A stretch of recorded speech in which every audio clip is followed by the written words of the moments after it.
Hey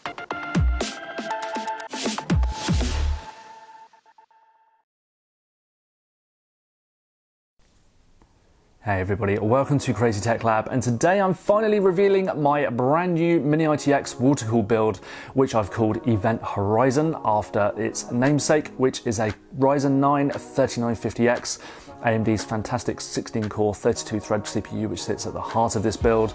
And today I'll be revealing all the hardware that is inside, how I built it, all the modding and tweaking that I've done, and then showing you the completed build at the end.